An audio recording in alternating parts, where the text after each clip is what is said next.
Ooh, quite nice. Anyway, gonna put down an island. Then I'm gonna spend 4 in order to cast the Return Centaur, and I'm Oh, gonna have him good. mill me.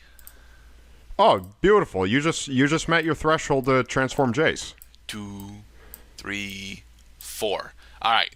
Next, I'm gonna tap my Jace Vryn's Prodigy, draw a card, and I will discard Discard this instant or Screeching sorcery. Scab, Ah, which means my Jace becomes the Telepath Unbound. nice. All right, I am going to use this +1, so that will push him to 6, and I will -2, -0 your Topon Freeblade. Ah, nice. Okay, so Topan Freeblade is just a 1/3 with Vigilance right now. Yeah. Interesting. Okay. And with that, I will end. Okay. Now, yeah, that Return Centaur there, that's, Liliana is already gathering her zombie cohorts.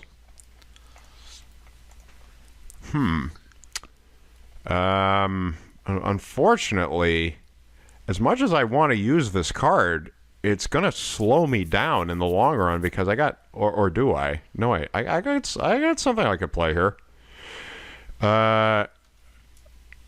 It's if a I gotta read this effect real quick. This is a weird one. Oh.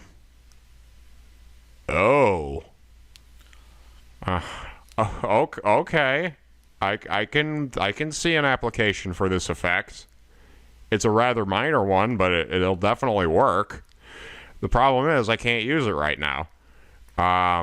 What I gotta do is think of a way to get around your 2/3 with life. I'm seriously wondering why they gave Liliana lifelink. Like, of all the It's abilities, tied like, to her lore because she was a healer for her brother, specifically an herbalist medic prior to her spark igniting. And it just turns out that the man of crows ends up cursing her brother with zombieism as she's attempting to heal him. zombieism. I love it. So I've come to know a lot about reanimation. So I'm going to do the second thing. Put down a planes and then pay 4 to cast a War Oracle. Okay. 3/3 with lifelink and renowned 1.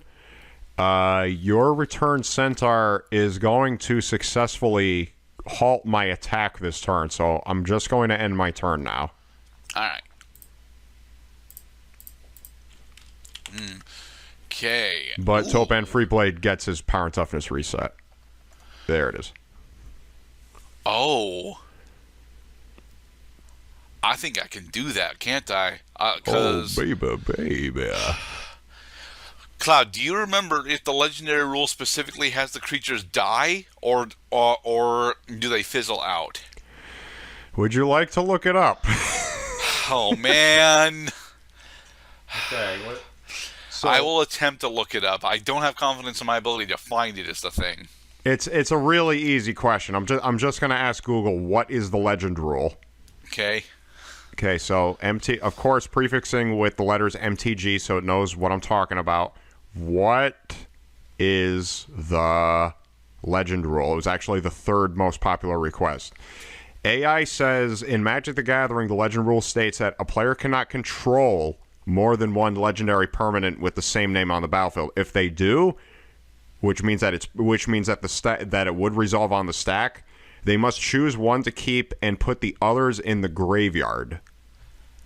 So, but it says put. It doesn't say that they're destroyed, right? But being destroyed. Oh yeah.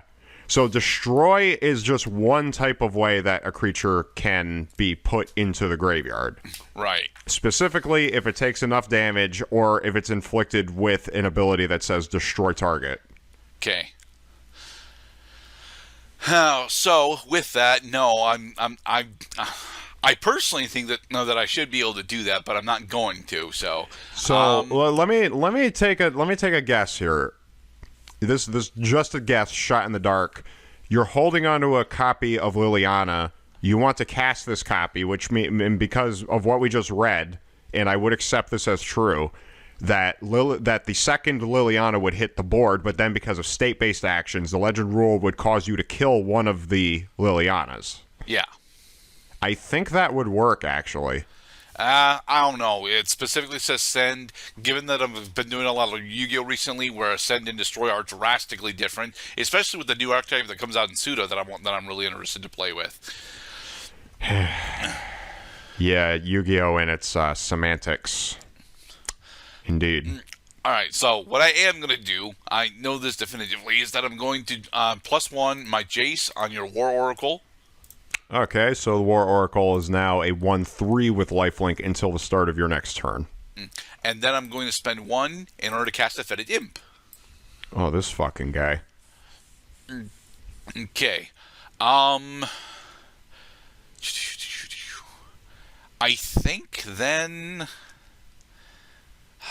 Yeah, then I'm going to end my turn. Yeah, that would be the good move here. Now, what I got to start paying attention to is that Jace is starting to get a lot of loyalty counters on him, and we do not want you to get your ultimate off. Because it has ramifications that last for the rest of the game, because emblems given to players by Planeswalkers cannot be easily removed. Yep. So, for my land play, it looks like I am going to have to play the Mage Ring Network. Ooh. Yeah, Mage Ring Network. You can actually use the storage counters for it? I'm gonna put a flipping storage counter on it, baby. Pay 1 and tap it. So now it has begun storing mana. Yeah. Yay. Mana storage. Problem is you are showing a formidable defense right now. I am. Wahahaha. So because I only have 3 mana left. Wait a second. Oh, right, because you're showing the Fetid Imp, and the Fetid Imp gains Death Touch if you want it to.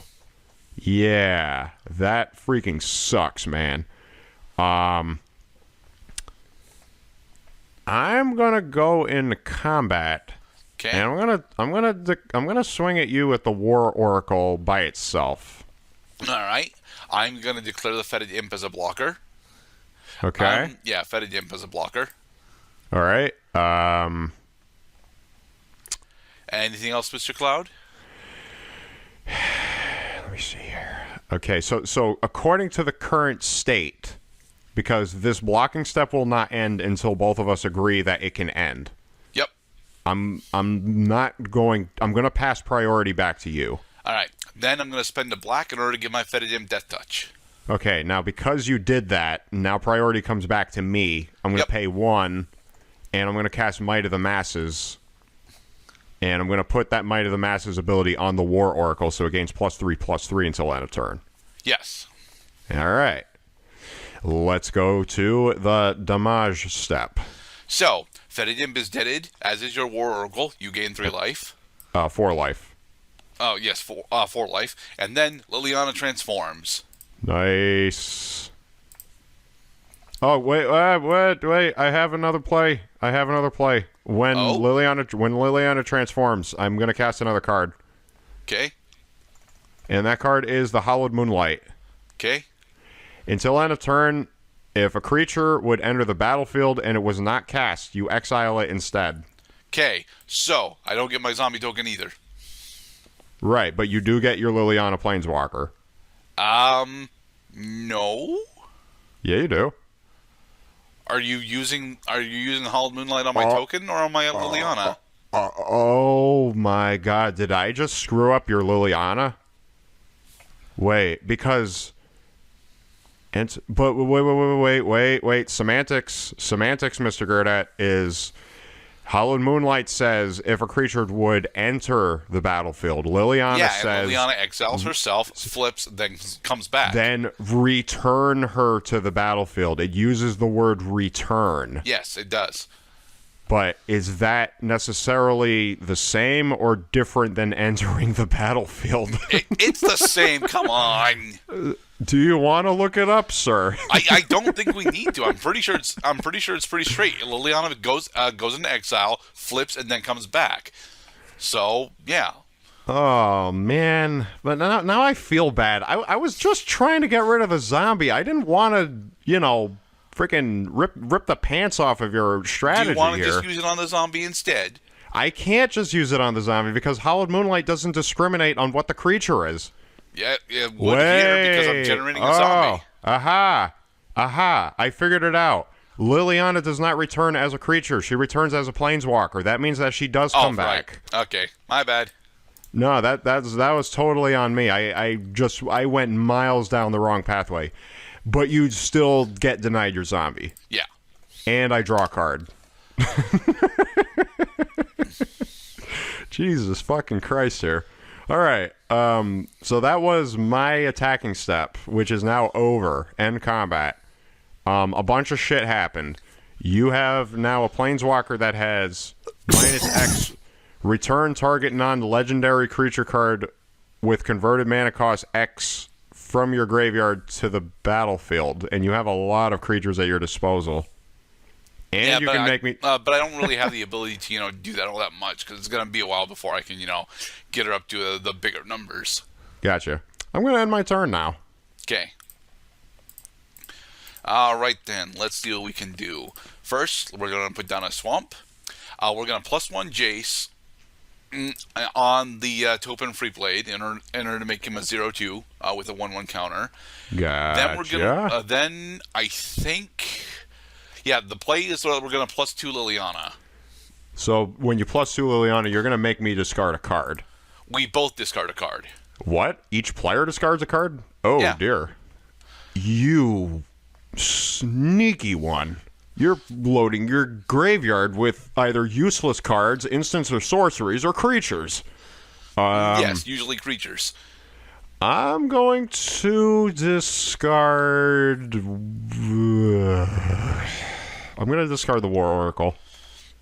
I've had enough of her crap. She's good. We get it. All right, I'm going to spend 3 in order to cast the Jessian Thief. Nice. Okay, and with that, I will end. Okay. My turn. Yoink. Oh, cool. So now I don't even have to wait an extra turn. I can just do this right now. But that's not what I'm going to do.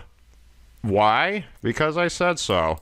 Let's pay 1 and tap the Mage Ring Network to give it another storage counter. Okay.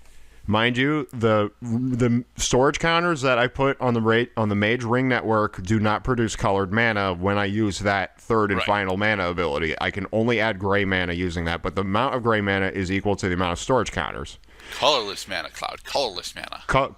Colorless mana.